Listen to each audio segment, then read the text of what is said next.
Hi viewers, welcome to our channel. ప్రస్తుతం మనతో పాటు భరద్వాజ్ గారు సీనియర్ జర్నలిస్ట్ ఉన్నారు. వారితో ఒకసారి మాట్లాడదాం. సార్ నమస్కారం. నమస్తే. సార్, అల్లు అర్జున్ గారు ఈ తొక్కిసలాట ఘటన ఏదైతే ఉందో ఇంకా వివాదం ముదురుతూనే ఉంది, మనం చూస్తూ ఉన్నాం సార్. సో ఇది కోర్టులో ఉండగానే ఎన్నో కీలక పరిణామాలు ఇటు బయట చోటు చేసుకుంటున్నాయి సార్. అసెంబ్లీలో చర్చ, తర్వాత అల్లు అర్జున్ గారు ఒక ప్రెస్ మీట్ పెట్టడం, ఆ ప్రెస్ మీట్ పెట్టిన తర్వాత వరుసగా కాంగ్రెస్ నేతలు అల్లు అర్జున్ గారి పైన విమర్శలు చేయడం, పోలీస్ వాళ్ళు కూడా ప్రెస్ మీట్ పెట్టి ఆ జరిగిన విషయాలను ఒక 9 నిమిషాల వీడియో కూడా రిలీజ్ చేశారు. అంటే స్టార్టింగ్ నుంచి ఎండింగ్ వరకు ఏం జరిగిందని చెప్పేసి ఈ విధంగా ఒక రకమైన దాడి అయితే అల్లు అర్జున్ గారిపై జరిగింది. ఆయన కార్నర్ అయిపోవడం కూడా మనం చూస్తున్నాం. అంటే ఏం మాట్లాడలేకపోతున్నారు. అల్లు అర్జున్ కార్నర్ ఏం కాలేదు.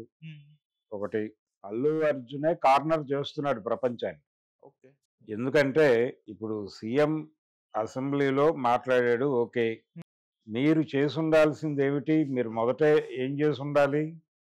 ఇన్సిడెంట్ జరిగిన మరుక్షణం మీరు అక్కడ హాజరై అక్కడ పరిస్థితి ఏంటో చూసి ఉండాలి. ఓకే. మర్నాడు పోలీసుల్ని కలిసి ఉండాలి మీరు.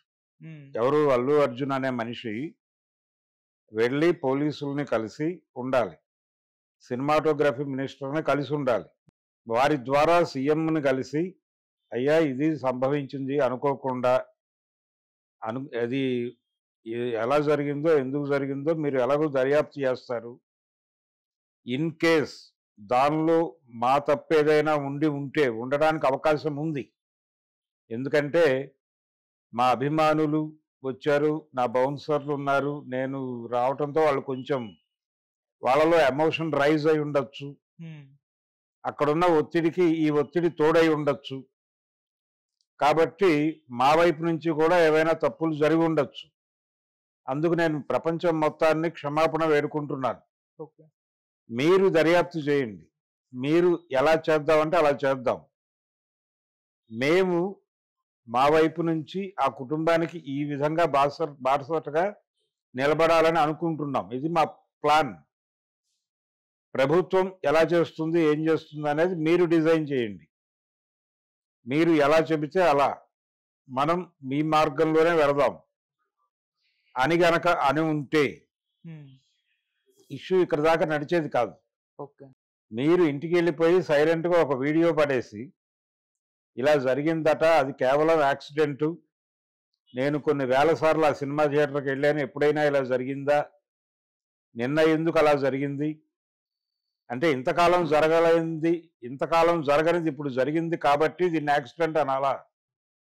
ఒక మనిషి 100 ఏళ్ళు బతికాడు అనుకుందాం, 99 సంవత్సరాల పాటు ఏమీ చేయకుండా 100వ సంవత్సరం క్రాస్ అయ్యే లోపు ఒకరిని ఎవరినో పొడి చేసి ఇది యాక్సిడెంటు, 99 ఏళ్ల పాటు నేను ఎప్పుడైనా ఇలా పొడిచానా, ఇప్పుడు పొడిచానని ఎందుకు అనుకుంటున్నారు మీరు?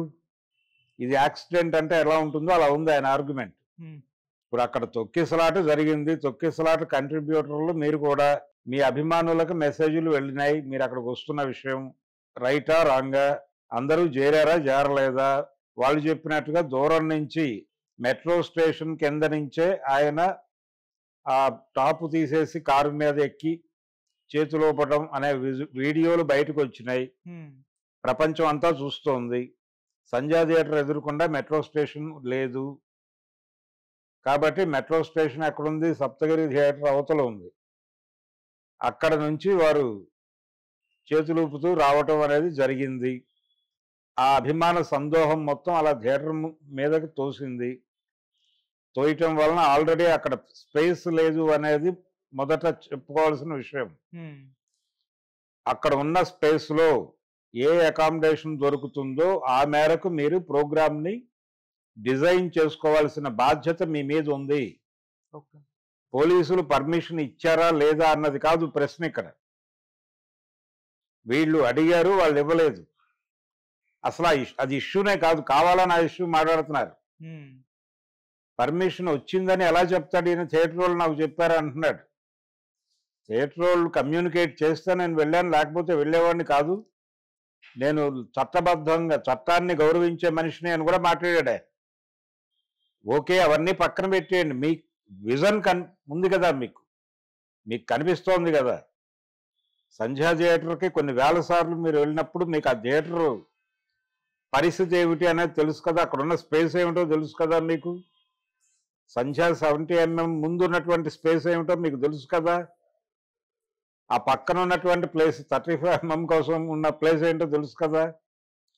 2 థియేటర్లలోనూ హిట్ సినిమాలు పడితే అక్కడ మనిషి నిలబడటానికి చోటు ఉండదు. అక్కడికి మీరు ఇంతమంది అభిమానులు నేసుకుని మీరు చెయ్యూపుతో వెడితే బీభత్సం జరగకుండా ఉంటుందా? జరిగింది. జరగటానికి కారణం అల్లు అర్జున్ అనటంలో ఎటువంటి తప్పు లేదు. 2 మిస్టేక్లు. ఒకటి, ఇలాంటి ప్రోగ్రాం ఉంది అని థియేటర్ యాజమాన్యానికి ఒకవేళ ముందే తెలిసుంటే, తెలిసింది ముందే తెలుసు అనే విషయం అర్థమవుతోంది ఈ మాటల నుంచి. అంటే ఈయన వస్తున్నాడు అనేది వాళ్ళకి డెఫినెట్గా తెలుసు. ఎందుకంటే ఇతను ఎక్కడో చోట అకామిడేట్ చేయాలి కదా ఒక సీట్లో. సో ఆ టికెట్లన్నీ బ్లాక్ అయినాయి. వీళ్ళ పరివారం కూర్చున్న సీట్లు అంటే థియేటర్కి ముందే తెలుసు. అప్పుడు వాళ్ళు ఏం చేసి ఉండాలి? ఏజ్డ్ పీపుల్ కూడా వస్తారు సినిమా చూడటానికి, అన్ని వయసుల వాళ్ళు వస్తారు కదా. ఇప్పుడు సినిమా చూసే ఉత్సాహంతో ఒక 70 ఏళ్ళ కూడా వచ్చాడండి, ఆడు ఫిజికల్గా బాగానే ఉంటాడు, కానీ తనకే తెలియని కొన్ని వయసు రీత్యా ఏర్పడేటువంటి కొన్ని బలహీనతలు ఉంటాయి, వీక్నెసెస్. ఆ టైంలో ఒక గుంపు మీద పడితే అటు తట్టుకునే కింద పడిపోయి చచ్చిపోవచ్చు. సో ఇటువంటి కండిషన్లో థియేటర్ యాజమాన్యానికి వీళ్ళు వస్తున్నారని తెలిసినప్పుడు ఆ బయట ఉన్న వాళ్ళలో ఫ్యామిలీస్ ఇలాంటి వాళ్ళని లోపలికి అలౌ చేసేయచ్చు కదా. ఎందుకు బయట పెట్టారు వాళ్ళని? లోపలికి పంపించినట్టుగా అక్కడ లేదు, అక్కడే తిరుగుతున్నారు. అవును, వీళ్ళు అప్పుడే ఎంటర్ అయ్యారని చెప్తున్నారు అందరూ. ఈ ఫ్యామిలీ అక్కడ కొంత స్పేస్ క్రియేట్ చేసి ఉండాలి వాళ్ళు కనీసం. అంటే వచ్చిన వాళ్ళకి వచ్చినట్టుగా వేరే వైపు నుంచి దానికి ఇంకో మార్గం, అంటే లోపలికి థియేటర్ లోపలికి ఎంట్రన్స్ కాదు. అంటే క్యాంపస్లోకి ఎంటర్ అవడానికి ఒకటే గేట్ ఉంది, కానీ థియేటర్లోకి ఎంటర్ అవడానికి 3-4 వేస్ ఉన్నాయి. అక్కడ మనిషిని పెట్టి మీరు, అమ్మ మీ దగ్గర టికెట్లు ఉంటే ఇక్కడ ఏదో హడావిడి జరుగుతుంది, మీరు అలా వెళ్ళిపోండి, పక్క నుంచి ఆ డోర్లో నుంచి లోపలికి వెళ్ళిపోవచ్చు మీరు అని ఒక ఏర్పాటు చేయాలి కదా, ఒక ఆల్టర్నేటివ్ ప్లాన్. అదేమీ లేకుండా ఎవరికి వాడు నోరు వెళ్ళబెట్టుకుని హీరోని చూస్తూ అక్కడ జనాల భద్రతను గాలికి వదిలేసిన బాధ్యతారాహిత్యం ఎవరిది? థియేటర్ వారికి బాధ్యత ఉంది దీనిలో ఖచ్చితంగా. ఈ కార్యక్రమం డిజైన్ చేసినటువంటి డిజైనర్లు ఉన్నారు, యూనిట్ వైపు నుంచి ఉండొచ్చు, అందరూ మాట్లాడుతున్నారు, కానీ దీన్ని ఈవెంట్గా క్రియేట్ చేయటం ద్వారా ఎమోషన్, అల్లు అర్జున్ అంటే ఉన్నటువంటి ఒక ఇమేజ్ని, ఒక పిచ్చిని, ఒక పానిక్ సిచ్యువేషన్ని, దీన్ని హైలైట్ చేసి ప్రపంచం ముందు ఆవిష్కరించాలి అనేది కదా ప్రోగ్రాం ఉద్దేశం. ఆ ఉద్దేశంలోనే లోపం ఉంది. ఆ ఉద్దేశం మీకు ఉన్నప్పుడు దానికి తగిన థియేటర్ని ఎంచుకోండి. మీకు సెంటిమెంట్ సంధ్యా థియేటర్ అయి ఉంటే మీరు అలా బయట నుంచి ఊరేగింపుగా రాకుండా థియేటర్లో సడన్గా ప్రత్యక్షమై జనాలతో ఇంటరాక్ట్ అయ్యి అంతర్ధానం అయిపోయి ఉంటే ఈ పరిస్థితి వచ్చేది కాదు కదా.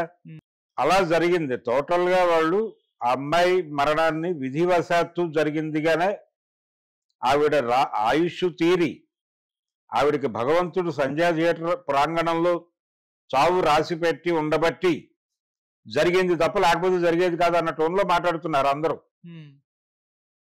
ఏది క్రైసిస్ మేనేజర్గా పేరుగాంచినటువంటి అరవింద్ గారు కూడా అదే మాట్లాడుతున్నాడు దాదాపు. పాపం మా అబ్బాయిని ఎందుకు టార్గెట్ చేస్తారు, వారి తప్పేముంది? అంత పెద్ద హిట్ 1800 కోట్ల దాకా వెళ్తుంది ఆ సినిమా. ఎలాగూ వసూళ్లు బాగున్నాయి సినిమాకి నిస్సందేహంగా. నిన్న వీకెండ్ కూడా అద్భుతమైన వసూళ్లు వచ్చినాయి. జనం చూస్తున్నారు ఆ సినిమాని. సినిమాలో లోపాలు ఉన్నాయా ఇంకోటి ఉన్నాయా అనేది పక్కన పెడితే జనం ఆ సినిమాని అంతర్జాతీయ స్థాయిలో ఆదరిస్తున్నారు. అది బిగ్ సినిమా, దానిలో ఎవరికి సందేహాలు ఉండాల్సిన అవసరం లేదు. అలాగే ఇంకొక బ్లాక్ మెయిల్ చేసే మాట అన్నాడు ఆయన ప్రెస్ మీట్లో అల్లు అర్జున్ అన్నాడు ఆ మాట. అరవింద్ గారు కూడా అన్నాడు. అరవింద్ గారు ఆ మాట అనకుండా ఉంటే జెంటిల్గా ఉండేది. ఆ మాట ఏంటంటే, మేము చాలా కష్టపడి పాన్ ఇండియా సినిమాలు తీస్తుంటే, తెలుగు సినిమా ఖ్యాతిని అంతర్జాతీయ స్థాయికి తీసుకెళ్తుంటే, గ్లోబల్ లెవెల్కి తీసుకెళ్తుంటే, గ్లోబల్ సినిమాల రేంజ్కి తెలుగు సినిమాని పట్టుకెళ్తుంటే మమ్మల్ని అభినందించి ఆదరించాల్సింది పోయి ఇలా కేసులు కట్టి వేధిస్తారా అన్న వాక్యం దొర్లింది. పాన్ ఇండియా సినిమాలు చేయమని మిమ్మల్ని ఎవరు అడిగారు? పాన్ ఇండియా మార్కెట్కి ఎందుకు ఎగబడ్డారు హీరోలు అందరూ? రెమ్యూనరేషన్లు భారీగా పెరుగుతాయి కాబట్టి ఎగబడ్డారు. ఆ లెవెల్ రెమ్యూనరేషన్లు వర్కౌట్ అవ్వాలంటే సినిమా పాన్ ఇండియా అయితే తప్ప కుదరదు. అందుకని ఇది ఇప్పటి మాట కాదు. గతంలో ఒకసారి ఎన్టీఆర్ దగ్గరికి ఒక ప్రతిపాదన వెళ్ళింది యంగ్ హీరోస్ నుంచి. అయ్యా మీరు రెమ్యూనరేషన్ పెంచుకుంటే మేము కూడా కొంచెం హైక్ చేసుకుంటామని. అప్పుడు ఆయన అన్నది ఏంటంటే మార్కెట్ సైజు పెరగదు కదా, ఏదైనా జరగాలి, మార్కెట్ సైజ్ అయినా పెరగాలి, లేకపోతే టిక్కెట్ల ధరలు పెరగటం ఏదో ఒకటి. సినిమా మీద వచ్చే రెవెన్యూస్ పెరిగినప్పుడు మాత్రమే మనం రెమ్యూనరేషన్లు పెంచితే వాళ్ళు ఇబ్బంది పడకుండా ఉంటారు ప్రొడ్యూసర్లు అని చెప్పాడు ఆయన. సో ఇప్పుడు పరిస్థితి ఏంటి? ఇప్పుడు కూడా అదే కండిషన్. మార్కెట్ పెంచుకుంటే రెమ్యూనరేషన్లు పెరుగుతాయి. ఆ ఉద్దేశంతో కదా మీరు పాన్ ఇండియా సినిమాలు చేయడానికి ప్రిపేర్ అయ్యి రకరకాల కసరత్తులు చేస్తున్నారు. ఏ మార్కెట్లో ఏ ఇది వర్కౌట్ అవుతుంది, ఏ ఎలిమెంట్కి ఏ మార్కెట్లో ఆదరణ ఉంది అని చెక్ చేసుకుని ఆ ఎలిమెంట్స్ అన్నింటినీ కలిపి చేస్తున్నారు. కానీ కేవలం మార్కెట్ దృష్టితో సినిమాలు తీస్తున్నారు తప్ప మీరు రసానుభూతి పొందో లేకపోతే కళా సృజన అనే పేరుతోనూ మీరు సినిమాలు తీయట్లేదు అనేది వాస్తవం. కాబట్టి మీ స్వార్థం కూడా ఇంక్లూడ్ అయి ఉంది చాలా స్పష్టంగా దీనిలో. మీరు పాన్ ఇండియా సినిమాలు తీస్తోంది తెలుగు సినిమా ఖ్యాతిని అంతర్జాతీయం చేయటం కోసం మాత్రమే కాదు. ఒక అవకాశం దొరికింది మీకు, ఆ అవకాశాన్ని వినియోగించుకుని మీ మార్కెట్ని విస్తృతపరుచుకుని ముందుకు వెళ్తున్నారు. తప్పేం కాదు. మనం మార్కెట్ ఎకానమీలో ఉన్నాం కాబట్టి మార్కెట్ మీద కంట్రోల్ సాధించడానికి ప్రతి ఒక్కరు యుద్ధం చేయాల్సిందే. అదే చేస్తున్నారు వీళ్ళు కూడా. మనం తప్పని అంటలేదు, కానీ అడ్మిట్ చేయాలి కదా నువ్వు అంటున్నా నేను. అడ్మిట్ చేయటానికి నీకున్న ప్రాబ్లం ఏమిటి? ఆదర్శాలు ఎందుకు చెప్తున్నారు మీరు? దేశం కోసం మేము సినిమా తీసాం, మార్కెట్ కోసం సినిమా తీసాం, ప్రజల ఆనందం కోసం మేము ఉన్నాం. ఈ మాటలు ఎందుకు? మీరు ఆనందింపజేస్తున్నారు కాబట్టి జనం చూస్తున్నారు. ఆ సినిమా జనాదరణ ఉంది, దానిలో నేను మొహమాట పట్టలేదు. నేను ఒక చిన్న ఊళ్ళో ఆ థియేటర్ దగ్గర జనాలని చూసా, విపరీతంగా ఉన్నారు జనాలు. ఇది వీకెండ్ సందర్భంగా విపరీతంగా. ఇంకొక షో వేసినా జనాలు మిగిలే లెవెల్లో ఉన్నారు. నిన్న కూడా హైదరాబాద్ చుట్టుపక్కలే కావచ్చు గాక ఈ లెవెల్ సక్సెస్ ఇచ్చారు. ఓకే, అందుకు మీకు దండాలు పెట్టేస్తాం. అంత మాత్రం చేత ప్రతిదీ టేక్ ఇట్ గ్రాంటెడ్ అంటే ఎట్లా కుదురుతుంది? అందుకని మీరు చేయవలసిన పని ఏమిటి? ఇమ్మీడియట్గా అది ఆ నైటే తెలుసు మీకు. మర్నాడు ఎవరో చెప్పారని నైటే తెలిసిందని ఒక చోట చెప్పాడు ఆయన, మర్నాడు ఎవరో చెప్తే తెలిసిందని ఇంకో రోజు చెప్పాడు. ఆయన ఇచ్చిన వీడియోల్లోనే వైరుధ్యాలు ఉన్నాయి. లీగల్గా ఆ 2 వీడియోలని పెట్టి ఆయన్ని బుక్ చేయొచ్చు. పెద్దగా కష్టపడటానికి ప్రపంచానికి అవకాశం ఇవ్వాలి అల్లు అర్జున్. అందుకని ఒకటి ఆయన ఇవన్నీ కాదు,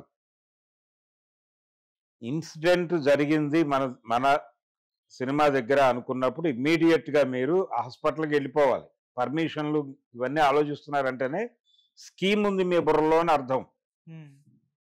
మీరు ఎమోషనల్గా వెళ్ళిపోవాలి కదా థియేటర్ దగ్గరికి, హాస్పిటల్కి వెళ్ళి అక్కడ చూసి అక్కడి నుంచి నేరుగా స్టేషన్కి వచ్చి పోలీసు వాళ్ళని కూర్చోబెట్టి ఏదో జరిగింది గురు, మీరు ఎక్కువ బాధపడకండి, ఎనీహౌ మీ అందరికీ ధన్యవాదాలు అని చెప్పి మర్నాడు పొద్దున్నే కోమటిరెడ్డి వెంకటరెడ్డిని కలిసి కూర్చోబెట్టి ఆయనకు సన్నివేశాన్ని వివరించి ఇది జరిగిందండి, ఎవరి మీద కేసులు పెట్టడం ఇలాంటివి ఏం చేయొద్దు దయచేసి అనేది మాట్లాడుకుని అక్కడి నుంచి మీరు ఆయన సహకారంతో సీఎంని కూడా కలిసి అయ్యా జరిగిందేదో జరిగిపోయింది, దానిలో మా పాత్ర కూడా ఉంటే ఉండవచ్చు, అది పొరపాటున జరిగింది, ఫర్దర్గా రిపీట్ కాదు, ఇది మా అందరికీ బుద్ధి నేర్పింది ఈ సంఘటన, ఈ సంఘటన వెలుగులోనే బిహేవ్ చేస్తాం భవిష్యత్తులో అని చెప్పి ఇప్పుడు జరగవలసిన కార్యక్రమం మీరు డిజైన్ చేయండి, మమ్మల్ని కూడా భాగస్వాములు చేసుకోండి, ఏ సహాయమైనా చేయడానికి మేము సిద్ధంగా ఉన్నాం అనే మాట సీఎం ముందు చెప్పుంటే ఆయన మీడియాకి చెప్పేవాడు కదా,